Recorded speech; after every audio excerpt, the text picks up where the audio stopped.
नमस्कार दोस्तों, मैं राकेश मेहरा जी के क्लासेस के यूट्यूब चैनल पर India and world current GK की सीरीज में आप सभी का हार्दिक अभिनंदन करता हूं। India and world current GK के इस पार्ट 2 में आज हम संसद की वित्तीय समितियों को जानने का प्रयास करेंगे।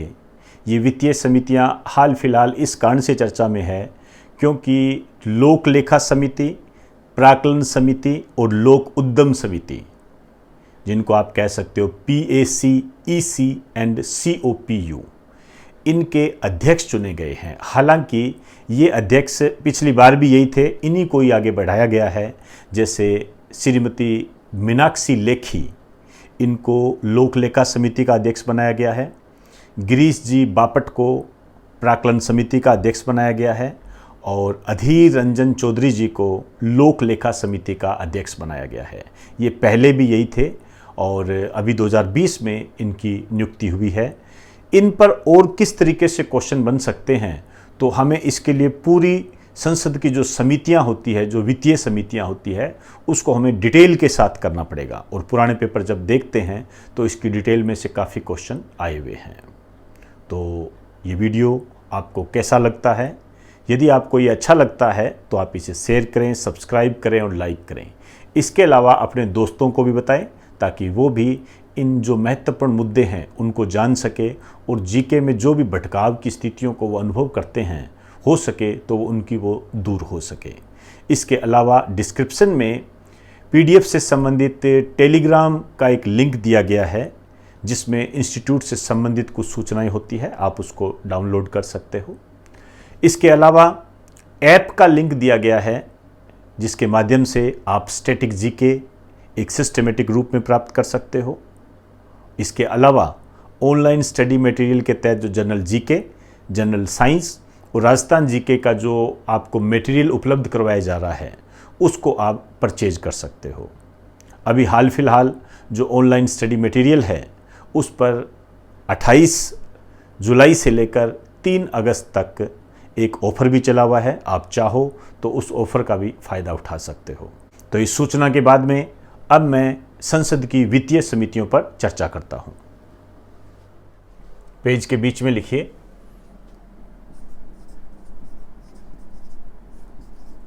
संसद की वित्तीय समितियां, financial committee of parliament, financial committee of parliament. अब देखिए ये 3 होती है। आप इधर जगह छोड़ना थोड़ी सी।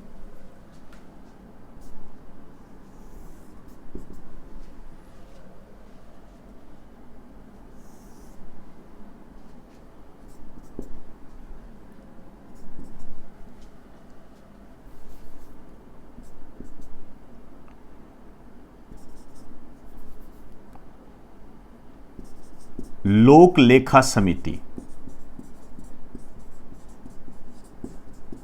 लोक लेखा समिति, इसको बोलते हैं PAC। इंग्लिश में आप लिखना चाहो तो लिख सकते हो public audit committee, public audit committee. दूसरी होती है प्राक्कलन समिति,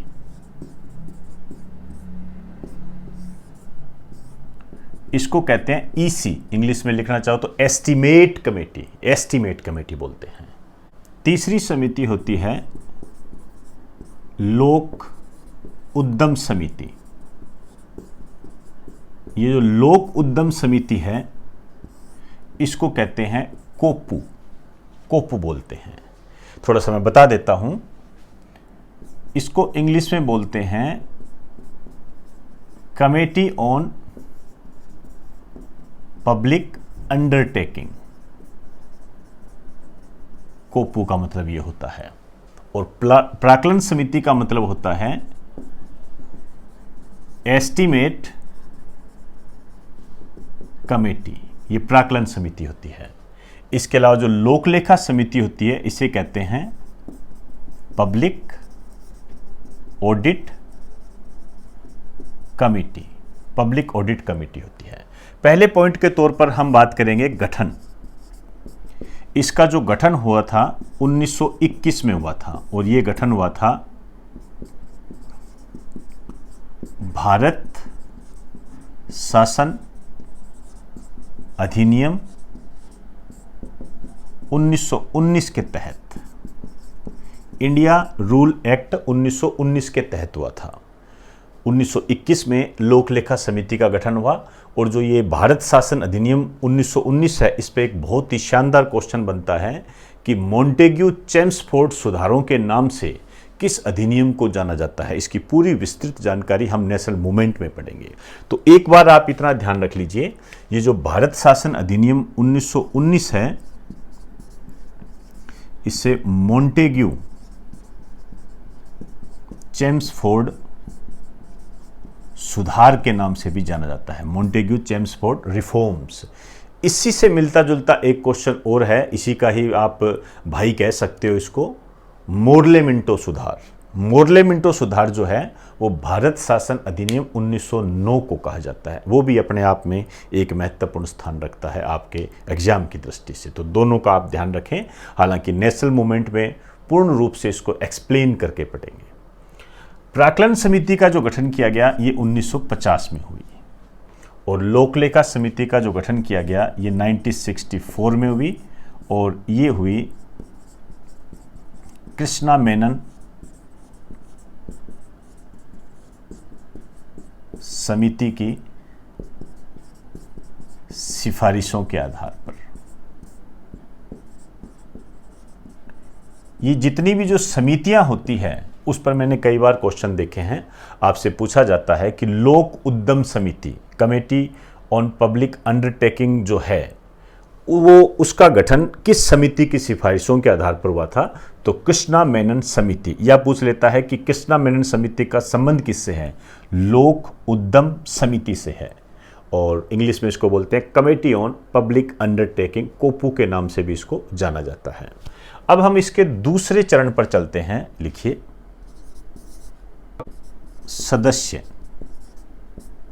सदस्यों की बात करेंगे। यहां पर एक महत्वपूर्ण बात पहले ही बता देता हूं आपको, जो इसमें सदस्य होते हैं ध्यान रखना, वो मंत्री नहीं होते हैं, मतलब इसके सदस्यों में मंत्री शामिल नहीं होते हैं। इस बात को बहुत गंभीरता से लें, इस टाइप के क्वेश्चन बनते हैं। तो इन तीनों समितियों में जो भी सदस्य होंगे वो मंत्री नहीं होंगे। अब देखिए सदस्य कितने होते हैं, इसमें 22 सदस्य होते हैं, 22 टोटल 22 सदस्य होते हैं और इसमें जो लोकसभा से आते हैं 15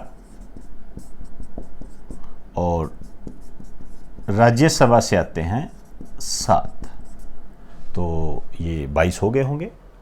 और इसमें जो होते हैं प्राक्कलन समिति में 30 सदस्य होते हैं और ये जो 30 सदस्य है ये सभी लोकसभा से होते हैं। अब देखिए यहां पर आपसे एक क्वेश्चन बनता है, आपसे कहता है कि ऐसी कौन सी समिति है जिसमें राज्यसभा का प्रतिनिधित्व नहीं होता है। ऐसी कौन सी समिति है जिसमें राज्यसभा का प्रतिनिधित्व नहीं होता है, तो प्राक्कलन समिति है और सदस्यों की संख्या तो पूछी जाती है, क्योंकि ये जो लोक उद्यम समिति है ये भी सेम इसी तरीके का प्रारूप रखती है ये। तो इसमें भी क्या होते हैं, 22 सदस्य ही होते हैं और इसमें जो लोकसभा के 15 और राज्यसभा के 7 होते हैं। अब देखिए, अब हम बात करेंगे इनका अध्यक्ष कौन होता है।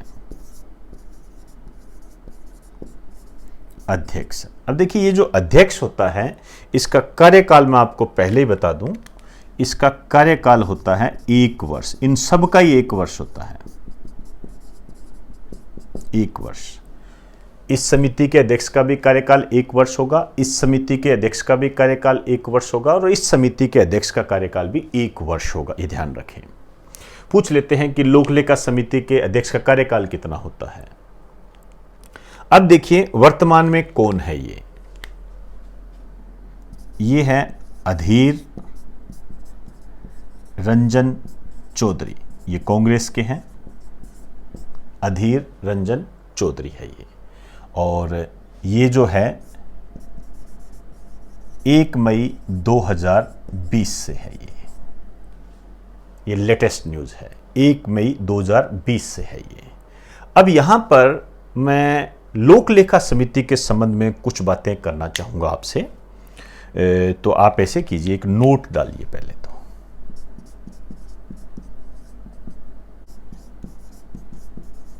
पीएससी का अध्यक्ष विपक्ष का कोई नेता होता है, एक परंपरा के तहत है ये। ओपोजिशन से आएगा, जैसे अधीर रंजन चौधरी की बात करें तो ये कांग्रेस से है। हालांकि 1921 से लेकर बाद तक कुछ समय तक वित्त मंत्री जो है वो इसके अध्यक्ष हुआ करते थे।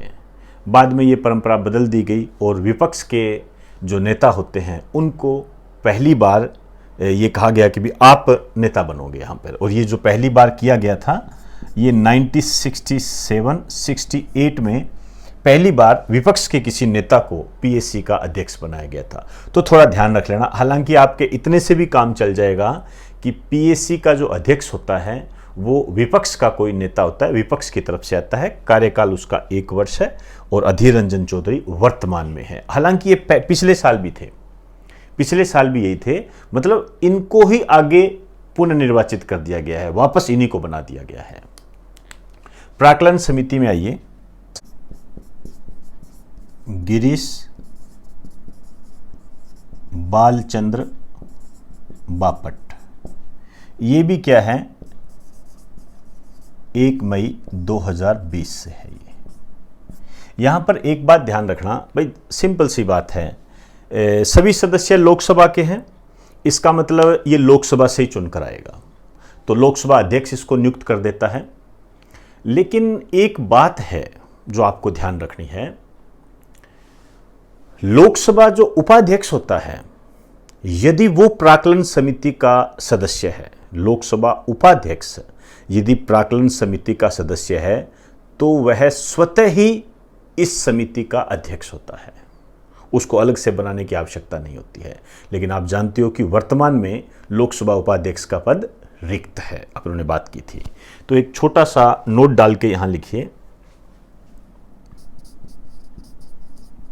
यदि लोकसभा उपाध्यक्ष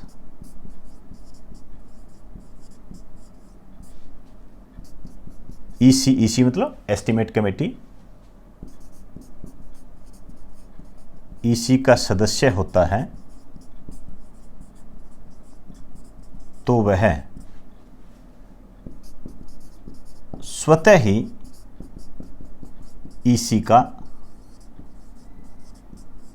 अध्यक्ष भी होता है, अपने आप ही होगा, उसको अलग से बनाने की कोई आवश्यकता नहीं है। अब हम बात करते हैं लोक उद्यम समिति।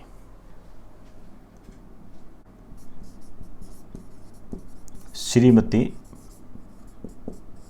मीनाक्षी लेखी, ये भी 1 मई 2020 से है। यहां भी आपको एक बात ध्यान रखनी पड़ेगी, हालांकि लोक उद्यम समिति में कोपू में 22 सदस्य होते हैं, 15 लोकसभा से हैं और 7 राज्यसभा से हैं, लेकिन इसका जो अध्यक्ष होता है वो लोकसभा के निर्वाचित सदस्यों में से ही चुना जाता है। तो एक नोट डाल के लिख दीजिए,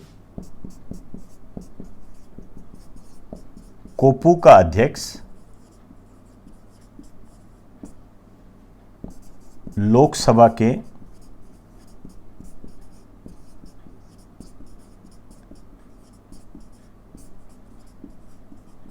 निर्वाचित सदस्यों में से ही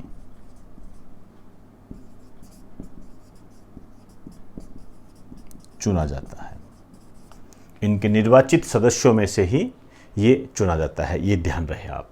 तो ये हमने कुछ अध्यक्ष, उनके कार्यकाल, मंत्री इसमें सदस्य नहीं होते हैं, ध्यान रखें, और स्थापना वगैरह, ये इंपॉर्टेंट चीज़ें हैं, ध्यान रखें ये। और पूरा का पूरा पोर्शन आपके लिए ये इंपॉर्टेंट है, एग्जाम में आने लायक क्वेश्चन होते हैं इसमें सारे के सारे। तो एक बार आप इसे राइट डाउन कर दीजिए, उसके बाद में हम इसके आगे की जानकारी और प्राप्त करते हैं।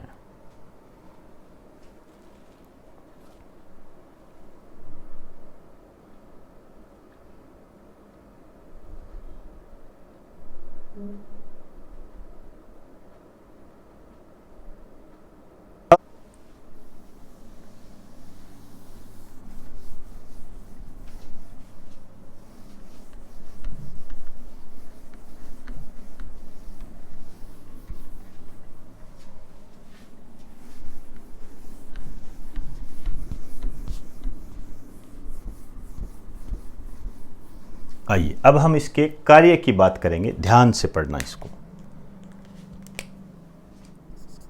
कार्य देखिए, एक डायग्राम के माध्यम से हम बात करेंगे।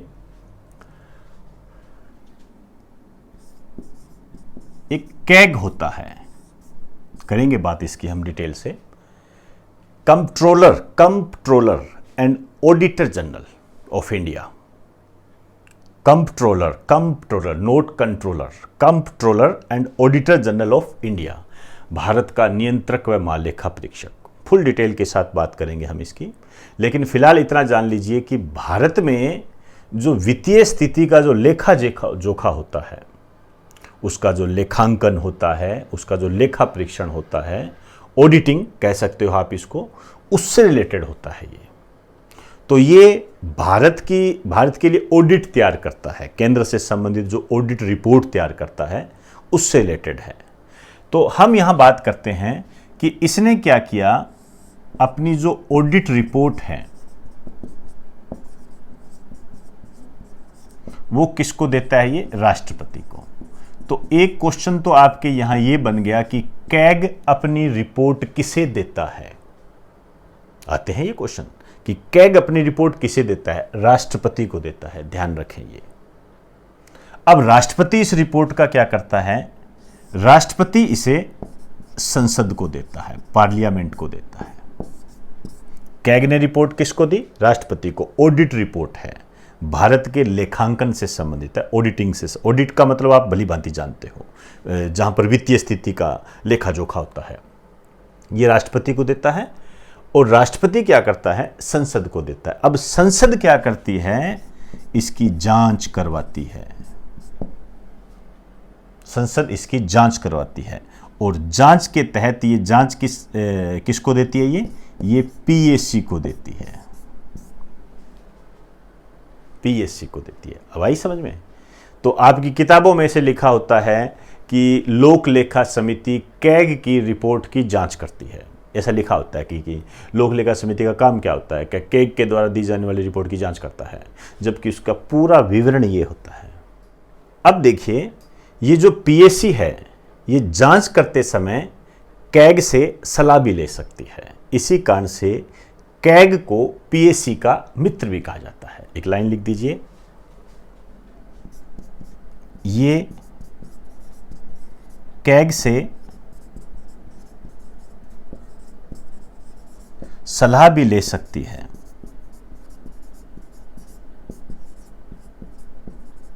इसी कारण से कैग को पीएससी का मित्र भी कहा जाता है। तो वापस आपके सामने एक क्वेश्चन आ जाता है कि पीएससी का मित्र कौन होता है।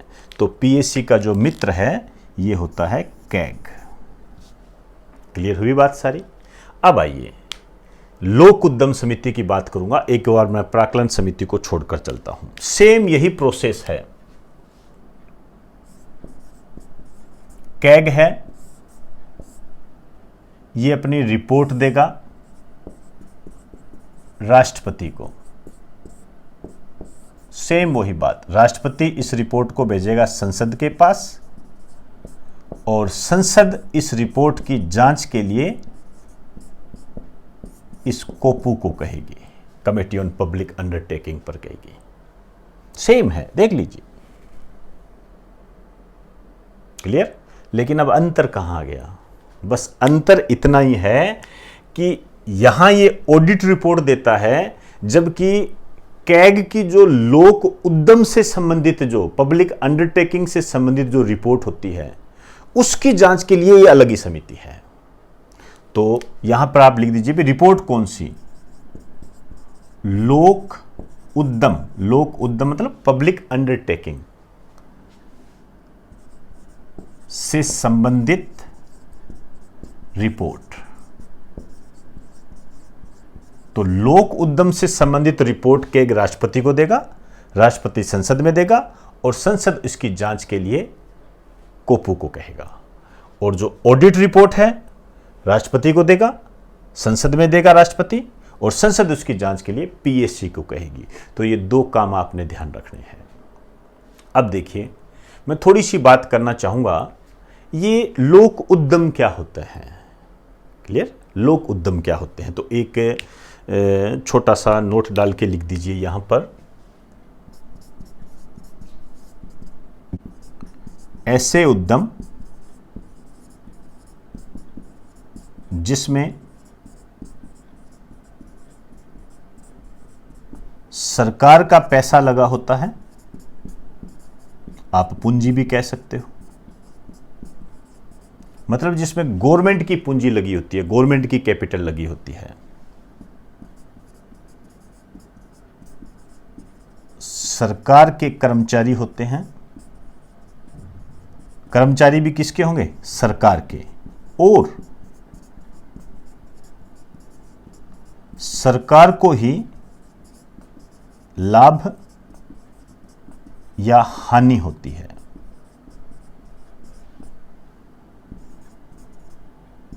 इसे लोक उद्यम कहते हैं।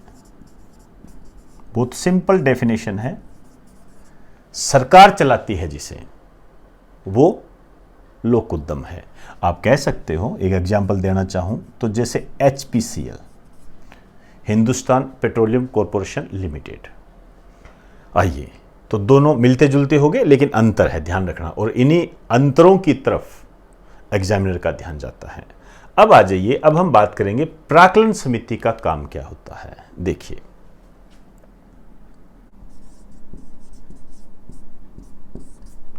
बजट होता है, नाम सुना होगा। बजट जो है ये किस पर बेस्ड होता है, किस पर आधारित होता है। ध्यान रखें, बजट एक रिपोर्ट पर आधारित होता है, और रिपोर्ट क्या होती है, अनुमान पर आधारित होती है। तो हम एक सीधे तौर पर यह कह सकते हैं कि बजट अनुमान पर आधारित होता है। अब ये अनुमान पर आधारित है। अब ये कितना वास्तविक है, कितना सही है, इसकी जो जांच करती है वो प्राक्कलन समिति करती है। एस्टीमेट भाई कितना सही है और कितना गलत है। भाई जैसे एक छोटी सी बात करें, आप अपना बजट बताते हो, अपने घर वालों को, मम्मी पापा को अपना बजट बताते हो, तो ऑब्वियसली बात है कुछ बढ़ा चढ़ा कर ही बताते हो, समझे बात को। तो वो जो आप बढ़ा चढ़ा कर बताते हो, उसकी जो जांच करेगा, जैसे आपके घर में आपकी सिस्टर या आपके बड़े भाई ने उसकी जांच की कि ये इतने रुपए जो मांग रहा है ये कितने सही है, कितने गलत है, तो वो आपका जो बड़ा भाई या आपकी जो सिस्टर होगी वो तो क्या होगी, प्राक्कलन समिति होगी। और आपने जो बजट दिया है वो अनुमान पर आधारित है। क्लियर, थोड़ा सा समझने के लिए बताया आपको। एक लाइन लिख दीजिए, ये अनुमान पर आधारित होता है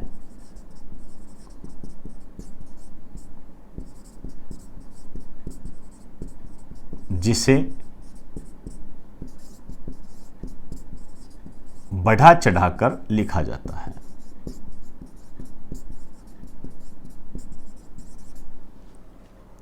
और इसकी जो जांच करती है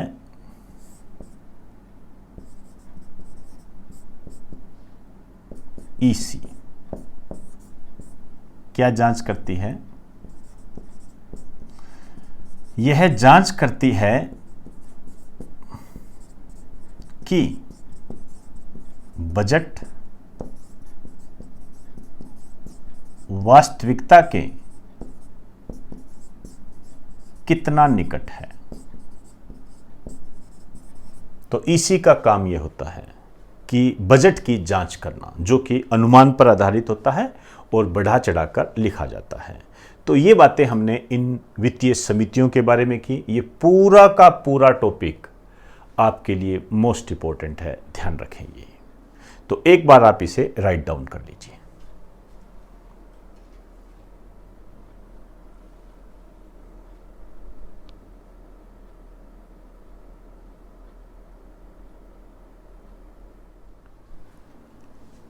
तो दोस्तों, आज हमने संसद की वित्तीय समितियों को आधार बनाकर एक चैप्टर को कंप्लीट किया है और इसकी जड़ में जो है इसके वर्तमान में चुने गए अध्यक्ष हैं। ये तीनों समितियां अपने आप में एक महत्वपूर्ण है और इसके प्रत्येक पॉइंट में क्वेश्चंस के आने की उम्मीद है। तो इसको अच्छे तरीके से तैयार रखें और साथ साथ इसको रिवाइज करते रहें, इसका काम। और इसके अलावा इसके जो भी सदस्य होते हैं, मंत्री होते हैं या नहीं होते हैं, और इसके अलावा इसकी स्थापना तक इम्पोर्टेंट होती है। तो दोस्तों, ये वीडियो आपको कैसा लगा? यदि आपको ये वीडियो अच्छा लगा हो तो आप इसे शेयर करें, सब्सक्राइब करें और लाइक करें। इसके अलावा अपने दोस्तों को भी इस टॉपिक के बारे में और इस चैनल के बारे में ज़रूर बताएं, ताकि वो भी जीके में जो भटकाव की स्थिति होती है उससे मुक्त हो सके। इसके अलावा डिस्क्रिप्शन में जो ऐप का लिंक दिया गया है उसे आप डाउनलोड कर लें और टेलीग्राम को भी डाउनलोड करके उसके साथ ज्वाइन हो जाएं। इससे जो भी इंस्टीट्यूशन से संबंधित जो सूचनाएं हैं वो भी आपको मिलेगी। इसके अलावा जो भी ऑनलाइन स्टडी मटेरियल आपको उपलब्ध करवाया जा रहा है वो भी आपको नियमानुसार मिलता रहेगा। तो दोस्तों, इन शब्दों के साथ इजाज़त दीजिए। आप सभी को मेरा नमस्कार।